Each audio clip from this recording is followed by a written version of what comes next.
राम राम मंडळी, मी महेंद्र आणि तुम्ही पाहताय सह्याद्री विथ महेंद्र. मंडळी, सध्या तुम्ही फेसबुक, इंस्टाग्राम आणि यूट्यूब उघडलं की तुम्हाला काय दिसतं? एखादा नेता एखादा नेता गाड्यांच्या ताफ्यातून उतरतोय, मागे KGF आणि पुष्पा यांचं म्युझिक वाजतंय, तो स्लो मोशनमध्ये एंट्री होते आणि खाली कमेंट्समध्ये पाऊस पडतोय, कमेंटचा पाऊस पडतोय, नाद खुळा, फक्त साहेब. पण कधी विचार केलाय की ज्या नेत्याचे रील्स आपण तासनतास बघतोय, त्या नेत्याने तुमच्या गावातला रस्ता, तुमचा पाण्याचा प्रश्न आणि तुमच्या मुलाच्या नोकरीबद्दल कधी रील्स बनवले आहेत का? मुद्दा हाच आहे की PR आणि एजन्सीचा खेळ जो आजकाल राजकारणात चाललेला आहे, त्याबद्दल आत्ता आपण बोलणार आहोत. व्हिडिओ हा शेवटपर्यंत बघा. आजकालचं राजकारण हे जमिनीवर कमी आणि सर्व्हरवर जास्त चालतंय. प्रत्येक नेत्याने लाखो रुपये देऊन PR एजन्सीज नेमल्या आहेत. त्या एजन्सीचं काम काय, तर साहेबांनी एखाद्या साध्या कार्यक्रमात जरी हजेरी लावली तरी तो असा एडिट करायचा की जणू साहेबांनी खूप मोठं जग जिंकलंय.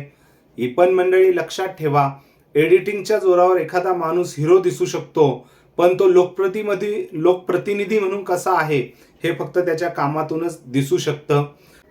आता आपण मुद्दा 2 यावरती दृष्टिक्षेप टाकणार आहोत. कार्यकर्त्याची जी डिजिटल फसवणूक केली जाते ते बघण्यासारखी गोष्ट आहे. अहो, नेत्यांची मुलं ही AC कॅबिनमध्ये बसून IT सेल्स चालवत आहेत आणि सामान्य कार्यकर्ता हा भर उन्हात आपल्या नेत्यासाठी दुसऱ्या कार्यकर्त्याशी सोशल मीडियावर शिवीगाळ करतोय, ट्रोलिंग करतोय.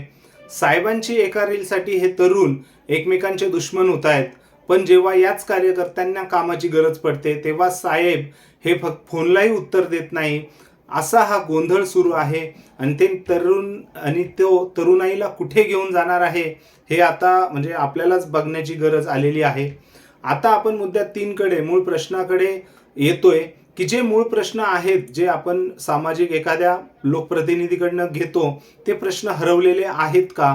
कारण आज बेरोजगारी, महागाई, शेतमालाला भाव, कंत्राटी भरती असे कितीतरी गंभीर प्रश्न हे महाराष्ट्रासमोर आहेत. पण दुर्दैवाने या प्रश्नांवर रील्स बनत नाहीत, कारण तिथे ग्लॅमर नाही, तिथे गाणी लावता येत नाही. मग आपण फक्त अशाच नेत्यांना मोठं करणार का? हे फक्त कॅमेरासमोर येतात, पोज येतात आणि त्याच्यामध्येच ते हुशार आहेत. शेवटी आपण हे जे काही एवढं बोललो त्याचा समारोप घेताना मी तुम्हाला एवढंच सांगेल, मंडळी, सोशल मीडिया हे एक हत्यार आहे. त्याचा उपयोग आपण आपल्या प्रश्नांना वाचा फोडण्यासाठी करायला हवा, ना की कोणाचं तरी मार्केटिंग करण्यासाठी. येणाऱ्या काळात जेव्हा तुम्ही कोणाला मत द्याल तेव्हा त्यांचे रील्स किती हिट आहेत हे बघू नका, तर त्यांनी तुमच्यासाठी किती वेळा पायपीट केली आहे, किती तुमच्या प्रश्नांवर उत्तर दिलंय, किती प्रश्नांसाठी ते झगडतायत हे नक्की तपासा. तुम्हाला काय वाटतंय, सध्याचं राजकारण हे फक्त रील्स पुरतं उरलंय का?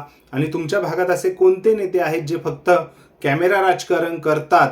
कमेंट्समध्ये त्यांची नावं न घेता किंवा नावं घेतली तरीही चालेल, तुमचं मत पण नक्की मांडा. व्हिडिओ आवडला असल्यास तर शेअर करा आणि आपल्या सह्याद्री विथ महेंद्र चॅनलला सबस्क्राईब करायला विसरू नका. भेटूया पुढच्या व्हिडिओमध्ये. तोपर्यंत जय महाराष्ट्र.